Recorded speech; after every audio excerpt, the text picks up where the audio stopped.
국민 TV 시사 토크쇼 맘마이스 여러분의 뜨거운 박수로 시작하겠습니다. 아이고 세상에. 네, 반갑습니다. 맘마이스의 최욱입니다. 안녕하십니까, 김용민입니다. 반갑습니다. 네, 고맙습니다. 예. 오늘도 정영재 씨가 어디 갔습니까? 네, 오늘도 이제 단출하게 예. 저희가 또 두 명만 인사를 드리게 되는데요. 예. 오늘은 도대체가 어디 갔는지 알 길이 없습니다. 네. 지난번에는 아주 황급하게 바람 피러 갔는데. 그러니까 저한테 오늘 이제 아내가 네. 좀 아파서 오늘 못 올 것 같다고 했는데 네. 아내한테 우리 남편 찾아달라고 연락이 왔습니다. 네. 도대체 찾을 길이 없다고. 예. 도대체 어떤 아내를 얘기하는 건지 여러분께 퀴즈로 드려야 될 것 같습니다. 네. 그래, 정영진이 안 나오면 이렇게 되는 거야. 안 나오면 너만 손해야. 그러니까 반드시 앞으로 MC 본분을 잊지 마시기 바라겠습니다. 네. 여러분의 사랑으로 성장하고 있는 미궁 대장사랑에서 미궁 유산균 사랑을 출시했습니다. 아유, 미궁 대장사랑의 자매품 미궁 소장사랑이면 참 좋겠지만 미궁 유산균 사랑입니다. 웃음이 나시네. 근데 지난번 딴 방송 가서 써먹었는데 다스베이다라고. 또 웃으니까 너무 기분이 좋네요. 저런 사람들이 김용민 씨를 망치고 있어요. 더럽게 재미없는데. 네. 자, 미궁 유산균 사랑, 이게 말이죠, 제 아들이 이걸 먹고 또 먹었어? 제 아들이 이걸 먹고 말이죠, 어마어마한 똥이 나오기 시작했습니다. 네. 그래요. 더부룩한 사람, 장이 민감한 사람, 이런 분들께 유산균을 권해드리는데요. 이번에 새로 출시한 미궁 유산균 사랑으로 내 몸을 사랑으로 실천하시기 바라겠습니다.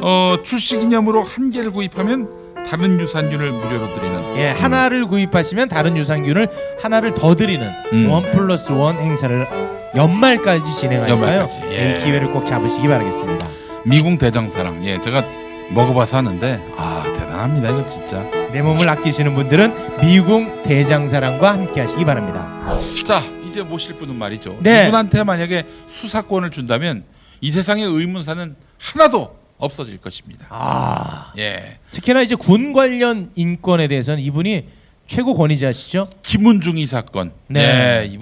이분만한 그 확실한 그 어떤 데이터가 있는 분이 없어요. 그리고 무엇보다도 장준하 선생 의문사, 이 사건과 관련해서는 가장 권위 있는 그런 이 조사관이다 해도 과언이 아닙니다. 실제로 김대중 노무현 정부에서 의문사 관련한 그런 기구에서 조사관으로 활동하셨던 분이고요. 최근에도 또 여러 의문사들이 좀 많이 있지 않았습니까? 그렇습니다. 조금 의심이 갈 만한 그런 것도 이분한테 여쭤보면 다 해답이 나올까요? 네, 그렇습니다. 아울러 최근에 군 의문사 유족들과 함께 만든 연극 있죠. 이등병의 엄마. 이등병의 엄마라는 연극을 올렸고요. 이 연극을 보기 위해서 김정숙 여사가 오셔서 함께 보고 눈물을 흘리시기도 했습니다. 대단한 일을 하신 분입니다. 이분. 맞습니다. 정말 대한민국의 보석 같은 존재입니다. 네, 이분을 여러분께 소개를 해드리겠습니다. 인권 운동가 고상만 선생을 여러분께 소개해드립니다. 여러분 박수 부탁드립니다.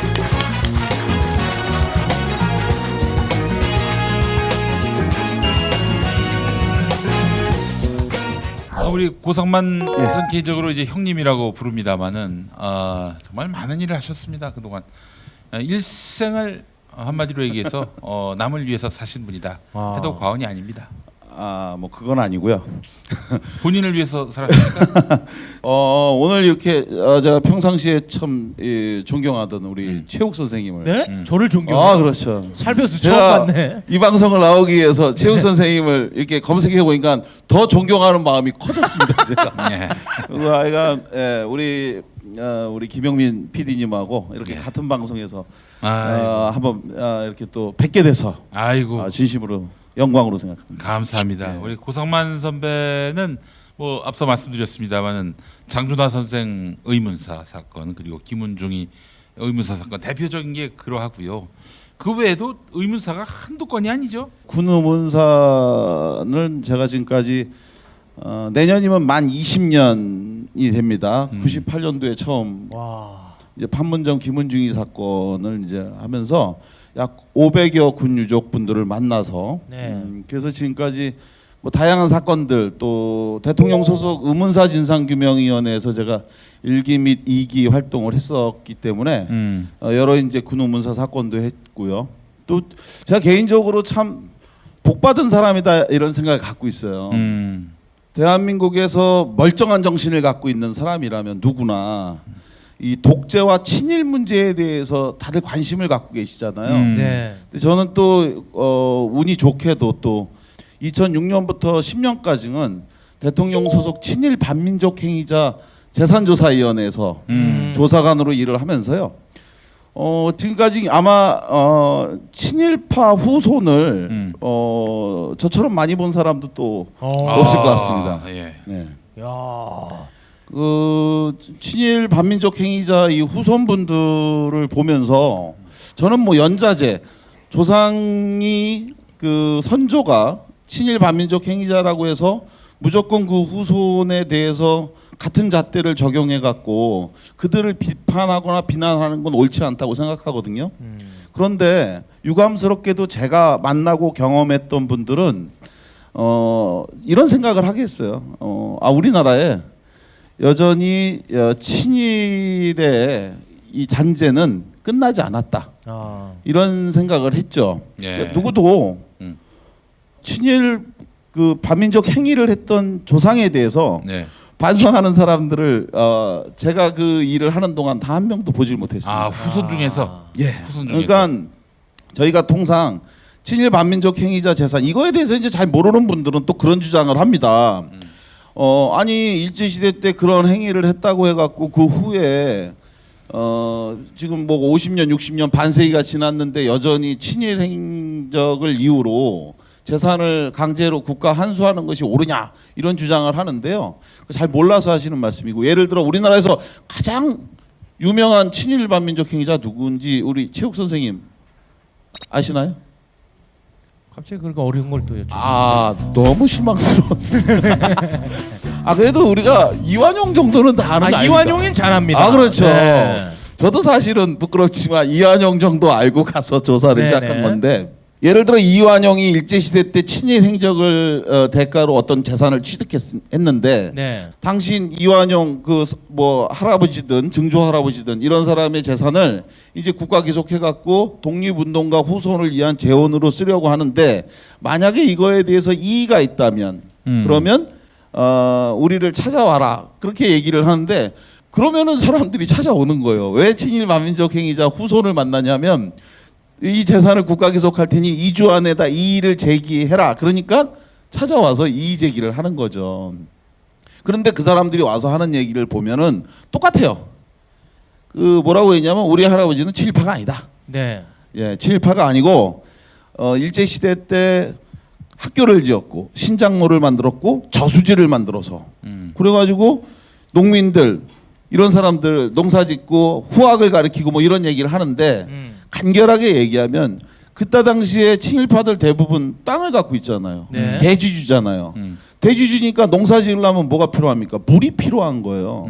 그래서 그 농사를 짓기 위해서 저수지를 만드는데 그 저수지를 만드는데 소작인들을 동원해 갖고 그 저수지를 만든 후에 정작 그게 다 만들어지고 나면 또 자기네 농사 짓는 데 쓰는 물인데도 불구하고 그걸 수세라고 해서 물세금을 받아서 그걸로 돈을 또 착취했었고 자 신장로는 왜 만들었느냐 그렇게 생산된 쌀을 일본에다가 우리는 수탈당한 거고 친일파들은 수출했다고 얘기하는 거죠. 이게 이제 국정 역사 교과서에 나오는 그 바로 그 얘기인데 바로 그 쌀을 일본으로 보내기 위해서는 차가 쌀을 싣고 나가야 될 거 아닙니까? 그렇죠. 그러니까 신장로를 닦은 거예요. 다른 이유가 없고 그리고 세 번째 학교는 일제 시대 때도 무조건 돈만 있다고 존경을 받거나 사회적 성공을 할 수 있는 게 아니었거든요.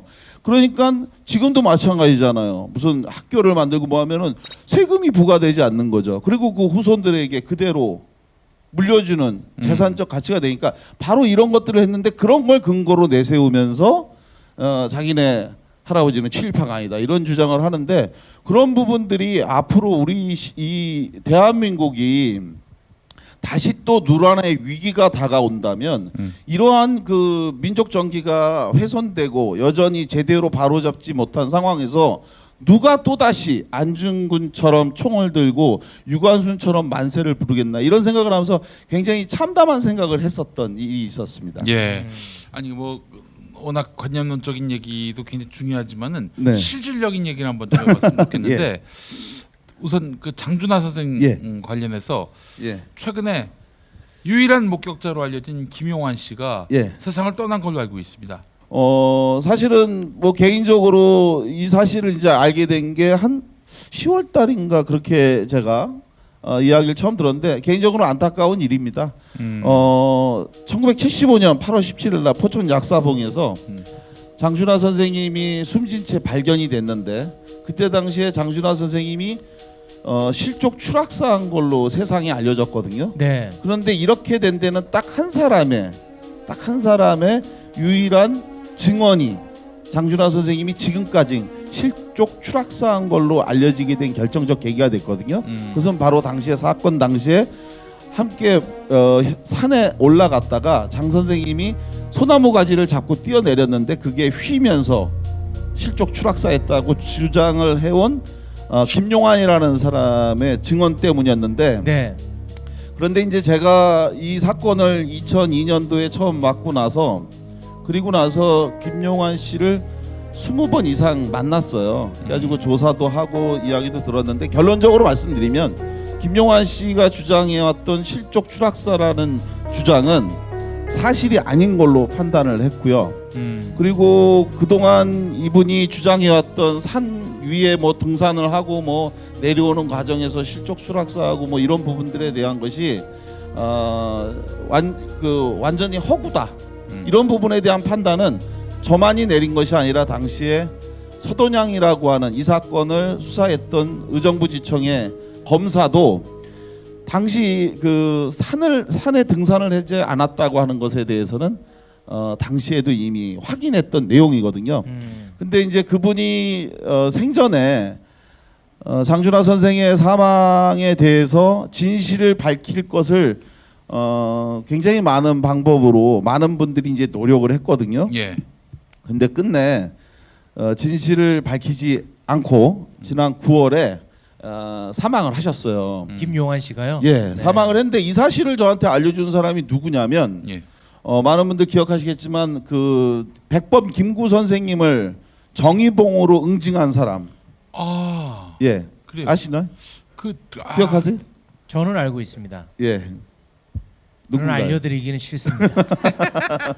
예. 갑자기 이름이 가물가물해집니다. 깜짝 놀랐습니다. 아시는 줄 알고 우리 박기서 선생님이라는 그렇죠. 분이죠. 박기서 예, 박기서 선생님이 그 백범 김구 선생님을 그 암살한 안두희가 자기 천수를 다 누리고 죽는 것은 정의에 올바르지 않다. 그래서 응징을 하셨는데 이분이 거기까지 하셨으면 참 좋았는데 그 후에 석방되고 이제 김대중 정부가 들어서서 특사로 이제 나오셨어요.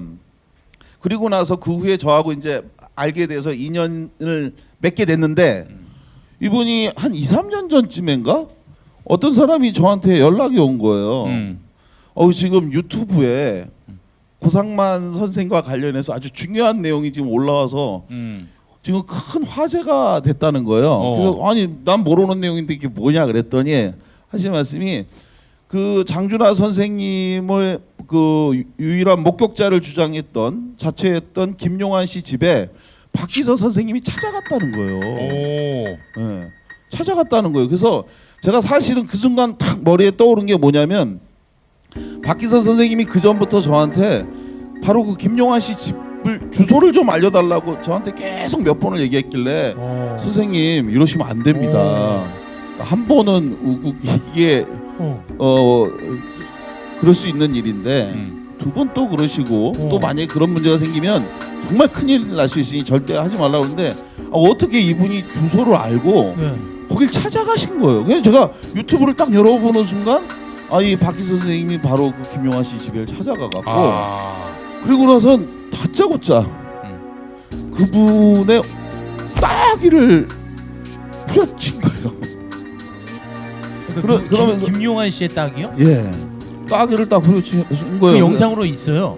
지금도 유튜브에 나올 겁니다. 그래서 네. 그러면서 딱 때리면서 뭐라고 그랬냐면 네. 당신이 장준하 선생님을 죽였지 이랬어요. 오. 장준하 선생을 왜 죽였냐고? 죽였다고 죽였으면 얘기를 하라고. 당신이 뭔데 그래요? 고발을 해요. 잘하니. 근데 거기서 제가 심장이 멎어버린 줄 알았어요. 고상만 조사관이 그랬다고 그랬어 이런 거. 제가 심장이 멎어버린. 제가 당신은 그렇게 내가 고상만 씨를 내가 만나가지고 얘기를 고상만이? 예. 그 새끼 일로 오라고 그래. 바로 전화해갖고 선생님 제가 언제 그런 얘기를 했냐고. 그분의 주장이 사실이 아니라고 그랬지. 그러니까 연상이 되시는 것 같아요. 저는 단 한 번도 김용환 씨가 죽였다라고 하죠. 왜냐하면 그때 그 상황은 한 사람이 할 수 있는 범행이라고 전 보지 않거든요. 한 사람이 이렇게 할 수 있는 게 아니라 아주 힘이 센 두 사람 이상의 누군가가 있어야지만이 사건 현장으로 장준하 선생님을 갖다 놓을 수 있는 상황이기 때문에 그래가지고 이제 저는 그런 얘기했는데 바로 이번에 김용환 씨의 사망 사실을 알려준 분도 바로 그 박기서 선생님입니다. 어떻게 하셨을까요?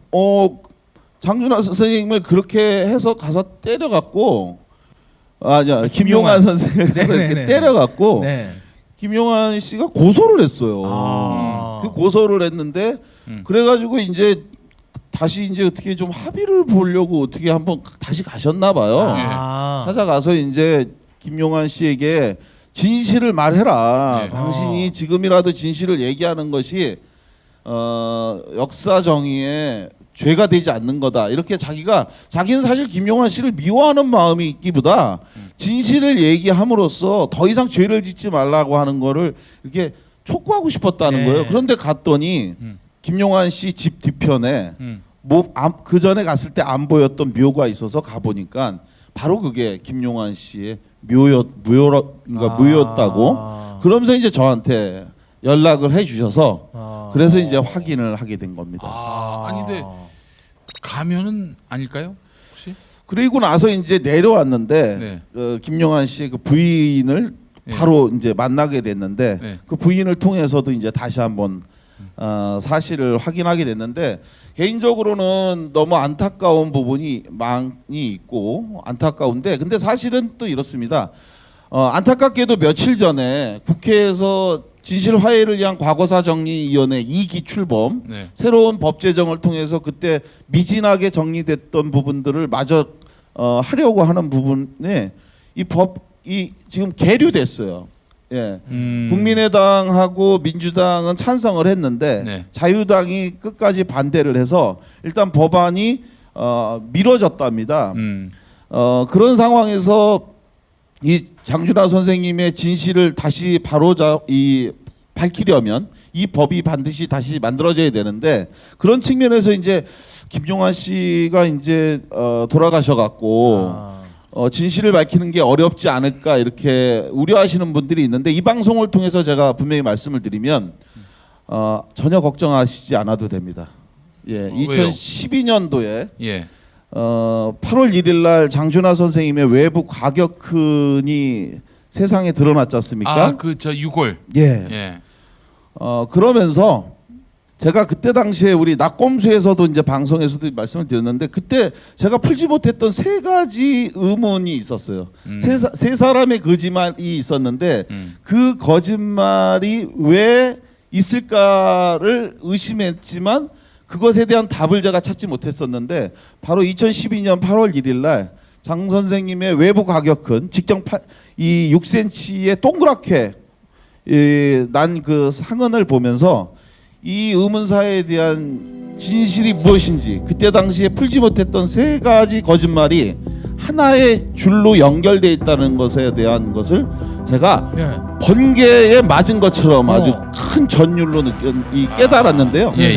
저는 뭐 진실화해위원회 만들어지게 되면 장준하 선생님의 진실은 김용환 씨의 이입과 상관없이 그분의 증언과 진술과 상관없이 객관적인 방식으로 누구나 합리적으로 납득할 수 있는 방법으로 진실을 밝힐 수 있다고 제가 분명히 약속을 드리겠습니다. 그래요.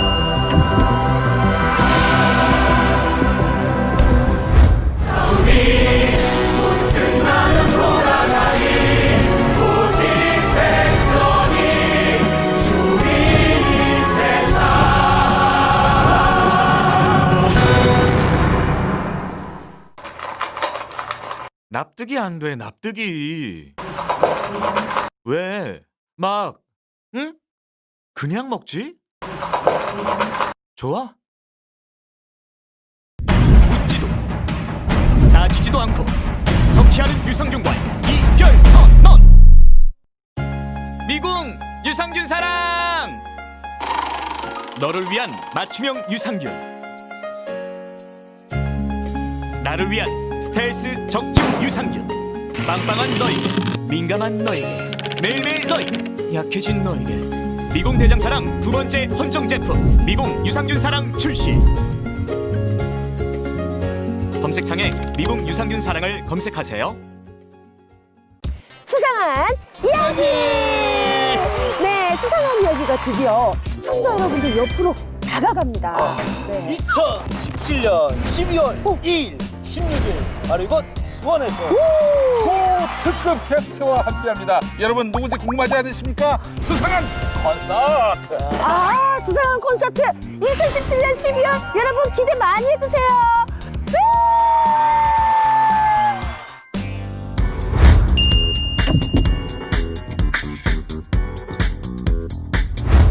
골반이 바로 서야 건강도 아름다운 간편하고 확실한 골반 교정 속옷 바디로직 소개해드리겠습니다. 네, 골반이 삐딱하면 허리 통증, 골반 통증 등 각종 통증을 유발시키는데요. 네. 이런 것들을 한 방에 해소할 수 있는 특허 기술이 나왔습니다. 네. 토크밴드가 예. 입체적인 탄력과 회전력으로 틀어진 골반을 바로잡아 드립니다. 단지 바디로직을 입기만 해도 이런 놀라운 효과가 여러분들께 펼쳐지게 될 것입니다. 포털에서 바디로직을 검색하시면 가장 좋겠고요. 031-345-4550 031-345-4550으로 전화 주시고요. 바디로직의 효과를 못 느끼셨다면 100% 환불해 드린다고 합니다. 네, 그만큼 자신이 있다는 거니까요. 네. 속는 셈 치고 전화 한번 해보시면 어떨까 싶습니다. 속는 셈 치고 사면 안 됩니까? 그러니까요. 예. 네, 전화만 하면 안 되지. 그렇죠. 예. 그냥 속으시기 바라겠습니다. 지금 뭐 이렇게 덧붙일 말씀은 없으시고요. 덧붙일 게 뭐가 있을까요? 강력하게 의심되는 네. 그 범행 주체. 예. 이게 이제 제가 예. 곧 조사위원회가 만들어지게 되면 그러면은 거기서 이제 또 시작을 해야 될 부분이 있어요. 그래서 지금 여기서 말씀을 드리면 조사위원회가 그 부분을 탄핵하는 방식으로 조사하는 방법 외에는 달리 방법이 없어요. 그리고 또 그렇게 되면 또 저쪽에서도 또 가만히 있겠습니까? 네. 그 자료를 이렇게 하겠죠. 한 가지 뭐 오늘 이 방송에 나와서 우리 PD님께서 어디 가서 얘기하지 않은 거 좀 한두 가지는 좀 얘기를 좀 해주셨으면 좋겠다고 네, 해주세요. 하시더라고요. 네. 2002년, 3년, 4년에 이 사건 조사를 할 때 국가정보원의 문서를 충분히 확보받지 못했다는 것. 그렇죠, 아무래도. 그리고 또 한 가지는 보안사령부, 지금의 기무사령부의 문서고의 문서를 저희가 확인하지 못하고 보지 못했다 이런 이야기 했지 않습니까? 예. 사실은 그때 당시에 저희 의문사 진상규명위원회 조사관과 위원들이 그 기무사령부의 정문에 가서 문을 열어달라고 했는데 당시에 문을 안 열어줬습니다. 노무현 정부 때인데도. 그래가지고 저희가 밤새 거기서 연좌 시위를 했어요. 밤새 앉아갖고 문 열어줄 때까지 연좌 시위를 하고 있었는데 그런데도 그때 당시에 뭐라고 얘기를 했냐면 기무사령부의 고위 관계자가 대한민국이 거꾸로 져도 기무사령부의 문서고는 열 수 없다라고 그랬어요. 예. 그래서 끝내 그걸 못 봤는데 사실은 2주 전에 제가 국방부 적폐청산위원회 위원을 현재 하고 있거든요. 네. 대한민국이 거꾸로 져도 못 본다고 했던 그 기무사령부 문서고를 네. 들어갔다 왔습니다. 오. 가서 대한민국이 거꾸로 져도 보여줄 수 없다고 하는 문서의 일부를 확인하고 왔습니다. 이야. 네. 의미 있는 내용이 좀 있었습니까? 여기까지. 아. 자, 나머지는 이 조사위원회가 만들어지고 나서 그리고 거기서 이야기가 될 거고요. 아마 조만간에 그러면은 괄목할 무언가를 잡았다. 여하간 저희가 가지고 있는 여러 그러니까 의구심과 의심 중에 한 꼭지는 풀렸다. 그 사실은 조사라고 하는 게 수많은 조각의 모자이크를 통해 하나의 그림, 진실을 만드는 거거든요. 그렇죠. 자, 그런 측면에서 장준하 선생님의 진실의 모자이크가 점점 맞춰져 가고 있다. 그렇게 말씀을 드리는 걸로 하고 다음 이야기 이어가도록 하죠. 그 좋습니다. 그러면은 이 얘기만 할 것 같아요. 장준하 선생님 죽음의 비밀과 관련해서 장준하 선생의 의문이 완전히 풀리는 걸 100이라고 하면은 과거엔 몇이었고 이번 계기를 통해 몇으로 올라갔다. 제가 볼 때는요. 8부 능선을 넘어갔다고 보시면 됩니다. 80에서 90. 상당히 많은 부분에서 이제 종결을 지을 수 있는 그런 수준으로 가게 될 겁니다. 알겠습니다. 아이고. 그 누군가를 특정할 수도 있습니까? 이게 여기까지 하시는 게 여기까지 하는 게 좋죠. 네. 제가 볼 있다는 때는 얘기예요. 얘기는 왜냐하면 얘기야. 아니 그러니까 제가 가지고 있는 관점이나 이런 부분들을 나중에 가면은 이게 조사에 도움이 되는 방향으로 어쨌건 제가 역할을 하는 게 맞거든요. 제 개인의 이런 걸로. 근데 하여간 요 말씀 하나 드리고 싶어요.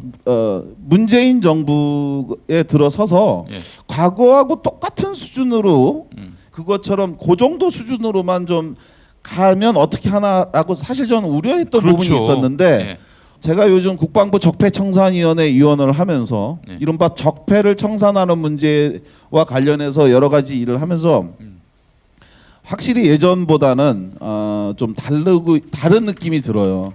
예전에는 공직자나 기관이나 이런 데서 형식적이고 이런 식으로 이제 협조했었는데 지금은 과거처럼 계속 반복되는 형식으로 자기네들도 해서는 안 되겠다 이런 생각을 갖고 있는 것 같아서 조금 더 속도감 있게 아마 더 많은 부분들의 변화가 이루어질 거라고 이제 저는 기대합니다. 그래서 조금 더 열심히 하겠습니다. 저희가. 자, 알겠습니다. 그 군 의문사 같은 경우에는 더 제약된 정보, 더 은닉된 정보들이 많고요. 또 현장은 확실히 그 군에 의해서 완벽하게 장악 통제되고 있기 때문에 그 진상을 파악하는 건 좀처럼 쉽지 않은 일인데 우리 저 고상만 반장님은 어떻게 이걸 파악하셨어요?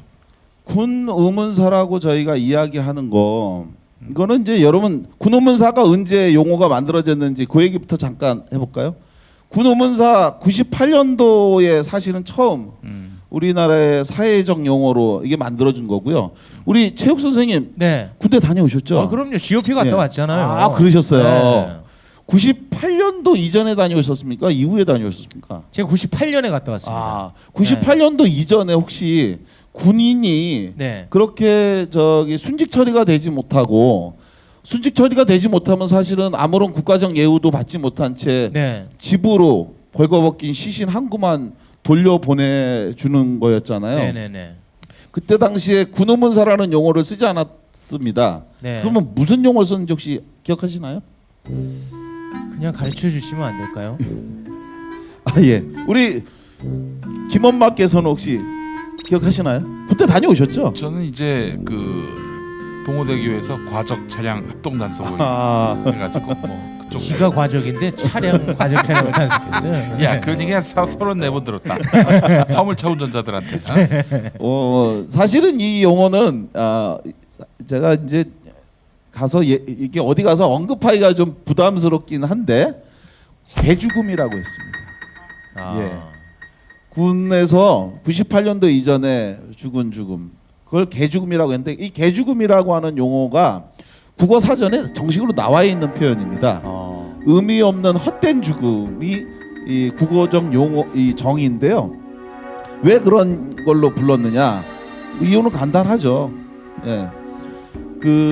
알 수도 없고 진실을 밝힐 수도 없고 왜 죽었는지도 모르기 때문에 그 군하고 맞서서 싸워봐야 이길 수도 없으니까 잊어라. 그러니까 군에 가서 죽는 죽음은 개죽음. 보상도 없잖아요. 대한민국에서 누가 누구를 데리고 가서 그렇게 해서 목숨을 잃었는데 아무것도 책임지지 않는 유일한 집단, 그건 국방부밖에 대한민국에서도 여기밖에 없다고 저는 생각을 합니다. 크든 작든 어떻게든 책임은 지는데 그것이 부족하든 뭐하든. 그런데 98년도 정확히 얘기하면 2001년도 이전까지는 군대에 가서 군인이 죽으면요, 그리고 그것이 누가 방아쇠를 당겼고 누가 목에다가 줄을 맸느냐를 기준으로 자기가 메고 자기가 당겼다라고 하면 그걸 자살이라고 처리했고, 그렇게 자살로 처리된 군인의 죽음에 대해서는 당시에 군이 벌거벗긴 시신 한 구만 내주고 그리고 아무 책임도 지지 않았어요. 그렇죠. 예. 근데 왜 벌거벗긴 시신일까요? 이유는 더 참혹해요. 그 군인이 마지막으로 입고 있던 군복조차도 공용물이기 때문에 벗겨서 빨아서 새로 들어오는 훈련병에게 입힙니다. 그러니까 그 군인에게는, 즉 이렇게 자살로 처리된 군인에 대한 예우가 형편이 없는데, 자, 저는 이렇게 생각을 하는 겁니다. 우리 김용민 PD께서 저한테 말씀하신 것처럼 뭘로 기준을 삼아서 진실을 아느냐, 중요한 건 이겁니다. 아까 말씀드린 것처럼 누가 줄에 목을 맸고 누가 방아쇠를 당겼냐 기준으로 국방부는 자기가 메고 자기가 당겼으면 자살이다 이렇게 처리한다고 했잖아요. 근데 저는 달라요. 맸다면 왜 맸고 당겼다면 왜 당겼느냐를 밝히는 게 진짜 이 사건의 진실이다예요. 그렇기 때문에 제가 의문사 진상규명위원회 조사관으로 있으면서 단언컨대 헌병대가 조사한 결과 중에 단 한 건도 자기가 정말 죽고 싶어서 목을 메거나 방아쇠를 당긴 군인은 한 명도 없다는 거예요. 누군가가 그가 정말 고통스러워서 목숨을 끊을 수밖에 없는 상황, 그렇게 한 자를 잡는 것, 그게 진범인 거죠. 윤일병 사건, 우리 국민들에게 가장 고통스러웠던 사건, 2014년도 그때 윤일병이 맞아 죽기 바로 전날 정말 견딜 수 없어서 목을 매서 죽었다면 그건 자살입니까? 바로 그런 거죠. 그런 것처럼 제가 오늘 또 우리 PD님께서 또 아무데 가서 얘기하지 않은 또 새로운 또 이야기를 또 하나라고 그랬으니까 말씀드리는데, 사실은 오늘 12월 오늘이 11일이죠. 방금 제가 연락을 받았습니다. 국회 국방위로부터 2009년도에 이명박 정부 당시에 예산 낭비라고 하면서 군 의문사 진상규명위원회를 해산시켰었어요. 이명박 정부가 노무현 정부가 만들었던 과거사 관련 기구 다 해체하는 과정에 군 의문사 진상규명위원회도 해체했고, 이로 인해서 그 당시에 600건의 진정건이 있었는데 264건이 채 조사가 마무리되지도 못한 상황에서 강제로 조직을 해산해서 그 어머니들이 통곡하고 이랬었던 거거든요. 그 의문사 진상규명위원회를, 군 의문사 진상규명위원회를 적어도 의무복무제가 유지되고 있는 대한민국에서 의무복무제를 유지하고 있을 때만이라도 군 의문사 진상규명위원회를 만들어 유족이 알고 싶은 진실, 그래서 내 자식이 어떻게 죽었는지, 왜 죽었는지, 누가 죽였는지를 밝히는 조사기구를 만들어달라. 그래서 이것 때문에 제가 연극 이등병의 엄마를 만들어, 사실은 이 연극이 바로 그 이야기를 핵심으로 했는데, 바로 오늘 국회 국방위에서 군의문사 진상규명위원회 법안이 소위를 통과했다는 연락을 받았습니다. 그래서 유족분들이 다시 한번 아들이 왜 죽었는지의 진실을 밝힐 소중한 기회를 그 천문을 열었습니다. 유족분들이 내일부터 또 다시 국회 국방위 또 법사위원회를 찾아다니면서 이 법의 처리를 간곡히 호소하기 위해 또 활동을 한다고 하십니다. 또 하나의 세월호죠. 군 의문사가 우리 유족분들이 정말 포기하지 않고 끝까지 진상규명을 위해 싸우신 결과고, 또 여기 우리 고성만 우리 조사관의 또 그런 진정성이 또 더해지면서, 노력이 더해지면서 이런 문제를 풀어낼 수 있었는데, 지금까지 군 의문사 관련한 여러 이야기들 중에 가장 기억에 남는, 꼭 이거는 우리 국민들이 함께 알아야 할 그런 이야기들이 있다면 좀 하나 소개해 주시겠어요? 우리 국민이 꼭 알아야 될 이야기가 있다면,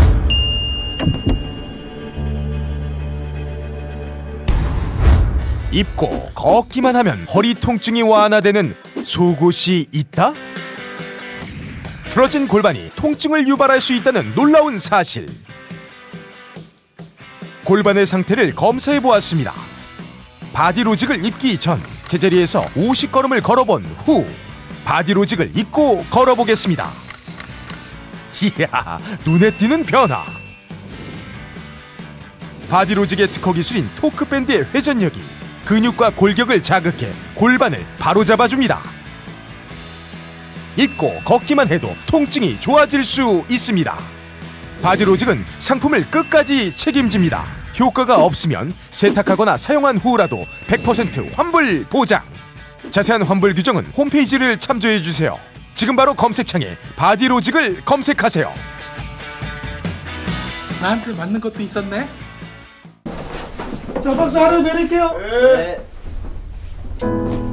아버지의 부도로 많은 것을 잃었습니다.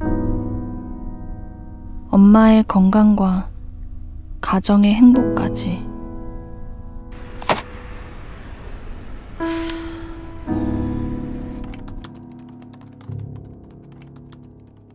저도 새로운 희망을 품을 수 있을까요? 출생에 마련하셨습니다. 축하드립니다. 감사합니다. 진짜 감사합니다.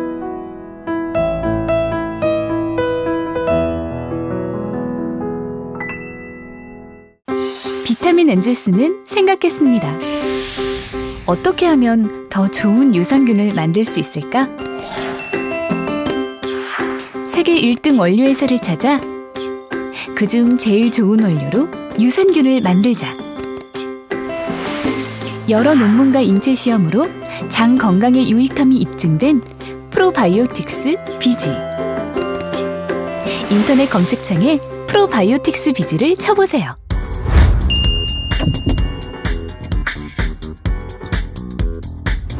겨울철 최고의 별미 아이고. 과메기. 예. 죽도락 시장, 죽도 어시장 상인 협동조합의 과메기를 여러분께 강력 추천하는 바입니다. 예, 피부엔 탄력을 주고 성인병 예방과 숙취에도 좋은 과메기. 예, 이 포항 죽도 어시장 상인 협동조합이 포항 구룡포 덕장, 이 역시 과메기는 구룡포거든요. 맞습니다. 예, 포항 구룡포 덕장에서 천연 동결 건조 방식으로 말려서 비린 맛을 달콤하게 숙성을 시켜가지고 꼬들꼬들 네. 맛깔나는 최상품 과메기입니다. 자, 청정 동해안의 1등 먹거리 안심 주문 전화는 010-9896-8282 010-9896-8282 전화를 통해서 또는 문자로 아니면 죽도락으로 네이버에서 검색하시거나 카톡으로 문의해 주시면은 총알 배송해 드립니다.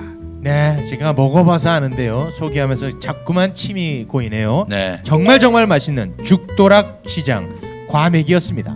우리 국민이 꼭 알아야 될 이야기가 있다면 첫 번째 한 가지는 이런 겁니다. 연극 이등병의 엄마를 만들어서 그 힘이 바로 지금 국방부 적폐청산위원회의 군 의문사를 의제로 해서 다뤄지는데, 자, 또 세 번째 또 새로운 사실을 또 이거는 사실은 이번 주 목요일 날 공식적으로 발표될 얘기인데, 사실은 저는 지금까지 98년도에 처음 이 군 의문사와 관련한 일을 하면서 이런 주장을 했어요. 의무 복무 중 사망한 군인은 국가 책임입니다. 국가가 국민에게 의무가 있다면 국가에게도 의무를 다하는 군인이 사망할 경우 그 죽음이 무엇이든 책임져야 됩니다. 이 이야기를 했거든요. 이 이야기를 했더니 98년도 당시에 만 20년 전쯤에는 저보고 미친놈이라고 그랬어요. 아니, 군대가 어떻게 자살한 사람을 책임지냐고. 대놓고 미친놈이라고 그랬고, 제가 실제로 그때 국방부 모 대령한테 그거 갖고 토론회 나오라니까 천주교 인권위원회 당시 제가 있었는데 그렇게 할 일이 없냐고 정신 좀 차리라는 얘기도 들었어요. 한 10년 전쯤에는 미친놈이라는 말까지는 하지 않았지만 근데 그건 너무 좀 무리한 얘기 아니냐고 그랬는데요. 이라고 혹시 하지 않았습니까? 아이, 그 속으로 다 했죠. 다 했죠. 그런데 이번에 제가 국방부 적폐청산위원회에 지난 9월서부터 시작을 해갖고 지난주에 권고를 거쳐서 그래서 그것이 내부 합의를 통해 대한민국 국방부는 오늘부터 의무복무 중 사망한 군인은 기본적으로 순직 안장하겠다는 것을 오. 약속합니다. 이야. 이 발언을, 이 약속을 공식적으로 합니다. 저는 이러한 모든 기적을 만들어낸 힘이 바로 연극 이등병의 엄마의 덕분인데 이 얘기를 왜 장황하게 하냐면요. 이 연극을 만드는데 우리 김용민 PD가 굉장히 많은 후원금을 그냥 무지하게 많이 보내셨어요. 그래가지고 제가 몇 푼이나 된다고 그. 그래가지고 아니 이걸 제가 전화까지 했어요. 아니 보내줬는데 왜 보내냐니까 아 형님 제가 돈이 생기는 대로 계속 보낼 생각입니다 이런 얘기를 했는데 이 얘기를 제가 김용민 브리핑에서도 했더니 편집을 해갖고 지웠더라고요. 왜 이 말씀을 드리냐면 정말 이런 김용민 PD 같은 2,800여 후원자분들의 덕분으로 연극을 만들었고 그 연극의 힘으로 이러한 기적이 만들어졌는데 그 기적이 2018년에도 계속 이어질 겁니다. 그 연극의 주요 내용을 좀 소개해 주신다면 실화를 바탕으로 하셨을 거 아니에요? 연극은 이제 제가 지금까지 만났던 500여 군 유족분들이요. 그분들의 사연 하나하나를 사실은 다 모자이크 해갖고 딱히 한 사람의 이야기가 아니라 우리 모두의 이야기인데 마찬가지로 여기 계신 모든 분들의 이야기이기도 해요. 이런 겁니다. 제가 지금까지 500여 군 유족을 만났는데 그분들에게 하나는 같았고 하나는 달랐어요. 다른 하나는 살아온 동네 이름, 아버지 이름, 엄마 이름, 뭐 나온 학교 다 틀리죠. 그런데 똑같은 거 하나는 이거였어요. 내가 이 비극의 주인공이 될 줄은 몰랐다요. 누구도 내 자식이 군에 가서 이런 참담한 죽음을 당하고 그래서 내 아들이, 내 딸이 이 엄마를 두고 그렇게 죽을 리가 없어요가 타살의 가장 유일하고도 확실한 증거였는데 바로 그 엄마의 이야기로 이 연극은 시작이 됩니다. 아들이 입대를 하기 전날 누구나 다 막 기뻐하죠. 슬퍼하기도 하지만 내 아들이 이만큼 커서 이제 군대 갔구나.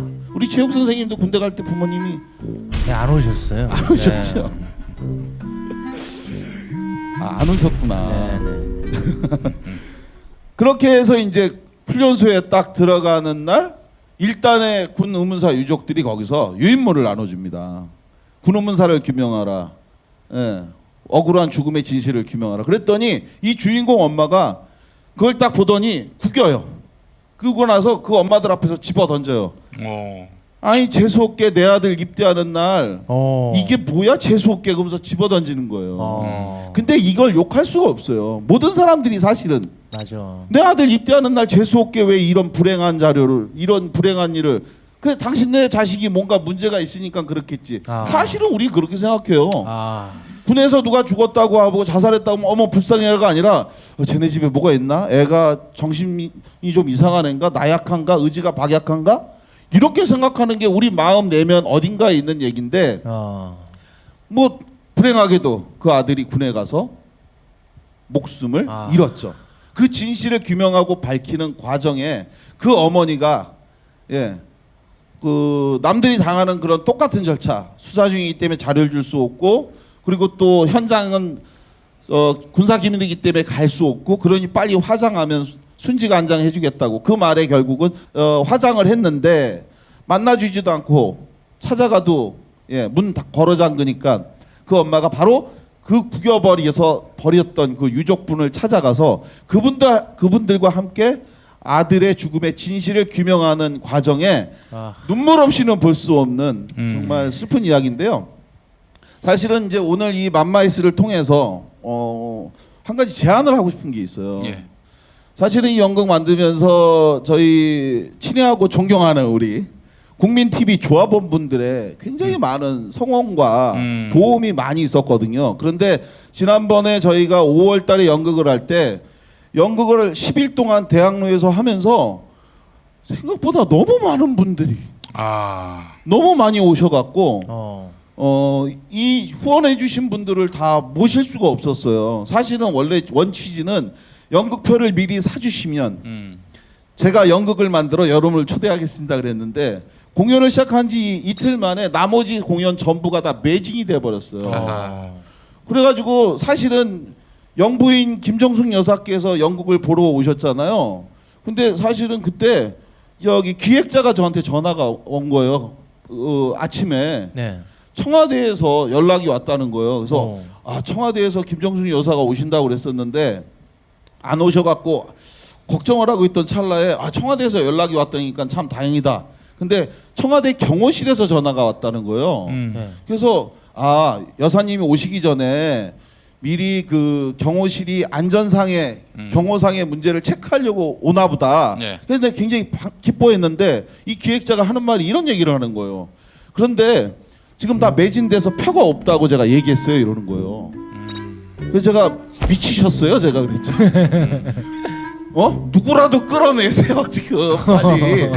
그래서 했는데 다행히 예약한 사람이 늘 한 10분 정도는 안 오셨기 때문에 그렇게 해갖고서는 이제 다행히 이제 들어왔던 거죠. 그러고 나서 나중에 알고 보니까 이제 그분이 이제 경호원들만 왔는 줄 알았는데 알고 보니까 그 중에 한 분이 이제 김정숙 여사였던 거거든요. 그런데 그때 당시에 이만큼 이제 너무 잘 돼갖고 후원해주신 분들을 다 모시질 못해갖고 그래서 이제 제가 고민했던 게 뭐냐면 이거를 영상물로 좀 만들어서 추후에 좀 이 후원해주신 분들에게 고마움의 인사로 연극은 안 되지만 연극 영상이라도 보여드려야겠다 이렇게 생각을 했거든요. 그래서 차후에 우리 이 국민 TV 이 카페에서 허락해 주시면 우리 국민 TV 조합원분들을 대상으로 연극 영상 이등병의 엄마를 우리 후원해 주신 조합원과 또 앞으로 또 후원해 줄 예비 조합원들을 위해서 한번 상영회를 가지려고 생각하고 있습니다. 국민 카페 오네어뿐만 아니라 전국 각지에 이런 그 PPT 시설이 있는 곳이라면은 우리 제가 제목을 잘 못해요. 이등병의 엄마 임마. 이거 참 엄마 맘마이스 엄마 아닙니까? 엄마. 엄마의 이등병 이 연극. 이등병의 엄마. 이등병의 엄마. 저 군대를 안 갔다 오니까 좀 아유 진짜. 이등병의 엄마를 영상으로 만든 부분을 상영할 수 있고요. 그러니까 전국 각지에서 필요하신 분들 연락 주시고요. 연락번호 좀 알려주시죠. 연락번호요? 예. 여기다 제 핸드폰 번호를 깔아라는 얘기니까 아니 그냥 제가 나중에 페이스북에 그 고상만 치시면은 고상만 우리 조사관 홈페이지 들어오실 수 있으니까 거기로 또 문의해 주시면 되겠고요. 아까 전에 우리 김 PD님께서 질문하셨던 내용 중에서 정말 기억에 남는 어떤 유가족 사건 뭐 말씀 하나 하는데 꼭 이 이야기는 좀 드리고 싶어요. 제가 사실은 군 유족 어머님들 중에 한 분한테는 제가 우리 모임에 오시지 말라고 제가 그랬었어요. 오시지 말라고. 왜냐하면 이 어머니가 강원도 춘천에 사시는 분인데 연세가 굉장히 많으셔요. 근데 이분 아드님이 대위예요, 대위. 대위로 있다가 불행한 어떤 사고로 인해서 알 수 없는 가운데 목숨을 잃었어요. 그래가지고 차량 사고가 나서 목숨을 잃었는데 불이 나갔고 차에 불이 붙어서 나중에 보니까 시신이 없이 뼈만 발견될 정도로 큰 불이 난 거예요. 근데 이 어머니는 자기 아들의 죽음이 왜 그날 아들이 글로 가서 왜 죽었는지에 대한 진실을 알고 싶어 하시고 그리고 똑같아요. 아들이 딱 그 사고가 나니까 장례만 치르면 그러면 순직 처리해 줄 테니까 빨리 장례 치르라고 해갖고 그래서 장례를 치렀대요. 그러기 위해서 거기서 뼈만 남았지만 절차상 화장터에 가갖고 거기서 다시 뭐 1000도가 넘는 온도로 화장을 한 후에 다시 안장을 해야 되는데 안치를 하는데 그때 그 어머니가 너무 충격적인 고통을 겪게 됐대요. 뭐냐면 그 전까지 화장터의 화구로 아들이 들어가기 전까지는 모든 군인들이 끝까지 책임질 것처럼 어머니에게 장례만 치러라 이러면서 하길래 철석같이 믿었는데 화구로 딱 들어가는 순간 모든 군인들이 그 순간 다 철수를 하더래요. 그래서 그 어머니가 가는 군인을 붙잡고 가시면 어떡하냐고 저희 아들은 어떡하냐고 그러니까 그때 그 어머니가 잊을 수 없는 말을 들었대요. 무슨 얘기를 들었냐면 이제 어머니 이 사람은 어머니 아들이니까 어머니가 이제 알아서 하시라고. 그리고 이제 떠났는데 그 후로 이 어머니가 이 아들의 진상규명과 명예회복을 위해서 지금까지 싸우시다가 저를 이제 만나시게 된 거예요. 그런데 저는 의무복무 중 사망한 군인의 명예회복과 관련한 일이 더 우선 중요하고 대상도 더 많고, 그리고 의무복무제도 나라에서 이게 더 먼저 가능성이 있다고 생각해서 이걸 집중해야 된다고 생각을 한 거예요. 그래서 이등병의 엄마라고 하는 연극을 만든 거죠. 그런 상황에서 장교 출신 이 대의 어머니가 자꾸 찾아오시는 게, 저희가 드릴 수 있는 도움은 없는데 새벽부터 우리가 국회에서 무슨 행사를 하고 그러면 이 어머니가 제일 먼저 올라오셔갖고 그 새벽 추운데 피켓 들고 농성하시고 싸우고 구호 외치고 이른이 넘으신 분이 이러시니까 제가 너무 마음이 아프고 죄송하기도 해서 어머니 이제 오시지 말라고. 어머니 오셔도 저희가 해드릴 게 없고 도와드릴 길이 없으니 오시지 말라고 했는데도 계속 오시는 거예요. 그래서 나중엔 제가 외람된 말씀이지만 화를 냈어요. 그렇게라도 해야 될 것 같아서. 그래서 어머니 아니 오시지 말라는데 왜 자꾸 오시냐니까 그제서야 이 어머니가 저한테 하시는 말씀이 이런 말씀 하시는 거예요. 보좌관님, 제가 이제 그때 국회에 있었을 때니까요. 저도 알아요. 제 아들이 지금 와도 제가 도움을 받을 길이 없다는 걸. 그런데 어머니 왜 자꾸 오시냐고 그랬더니 어머니가 하신 말씀이, 근데 보좌관님이 말씀하셨잖아요. 의무복무 중 군인들이 해결이 되고 그래야 그 다음에 어머니를 도와드릴 수 있으니 오시지 말라고. 그래서 제가 의무복무 중 군인들 명예회복 먼저 되게 도와드리려고 하는 거라는 거예요. 그래야 내 아들이 그 다음에 기회가 올 테니 하루라도 빨리 이 의무복무 중 군인이 명예회복이 돼야 되니까 그래서 싸울게요. 이 어머니가 연극 이등병의 엄마 이 공연에도 그래서 주연 배우급으로 사실은 참여를 했고, 이 어머니가 거기서 누구보다도 나중에 영상물을 보시면 아마 아실 거예요. 이 장면에서 영부인 김정숙 여사 또 이 연극이 사실은 대통령 빼고는 다 보신 연극이에요. 지금 김정숙 여사 보셨죠? 국방부 장관 보셨죠? 차관 보셨죠? 그리고 지난 10월 10일 날은 육해공군 참모총장이 계룡대에 이 연극을 정식으로 초청해서 그래가지고 거기서 영관급 장교 700명이 있는 곳에서 그 연극을 공연을 했고, 그리고 그 공연을 보고 난 다음에 육해공군 참모총장이 벌떡 일어나서 기립박수를 치니까 뒤에 있던 영관급 장교 700명이 모두 일어나 기립박수를 쳤어요. 그렇게 하면서 이 연극이 공감을 얻을 때 바로 그 어머니가 우리 아들이 죄를 짓고 군대를 간 것도 아닌데 왜 우리 아들이 자살을 하면 아무도 책임을 지지 않나요? 국민에게는 의무가 있고 왜 국가는 아무 책임도 지지 않나요? 하면서 절규하면서 연극을 하셨는데, 그 어머니의 이 정말 헌신적이고 뜨거운 이 정성, 그래서 다른 분들은 모르실 거예요. 이 연극이 아무리 잘 돼도 사실은 그 어머니는 혜택을 받지 못한다는 걸. 저는 그 어머니에게 다시 한번 약속을 이 방송을 통해서 드리고 싶어요. 의무복무 중 사망한 군인 문제 명예회복되면 그 다음엔 대한민국에서 군복을 입고 죽어간 모든 군인들을 애국자로 예우하는 그런 나라 만들겠습니다. 아이고. 또한 가해자를 엄벌하는 나라. 그래서 사람 목숨, 군인도 국민인데요. 예, 국민의 목숨을 소중히 여기는 그런 기풍을 만들어 갔으면 좋겠습니다. 예. 네, 너무너무 당연한 일인데 이제서야 이런 이야기가 된다는 게 참 저로서는 믿기지 않는 이야기들이네요. 네. 하지만 그동안 우리가 몰랐는데 우리가 모르는 사이에 열심히 이렇게 활동해 주셔서 너무너무 감사하다는 말씀 제가 대신해서 전해드리겠습니다. 예. 네. 자, 지금까지 군 인권을 위해서 열심히 헌신하고 있는 고상만 선생이었습니다. 여러분 뜨거운 박수 부탁드리겠습니다. 고맙습니다. 고맙습니다. 아이고.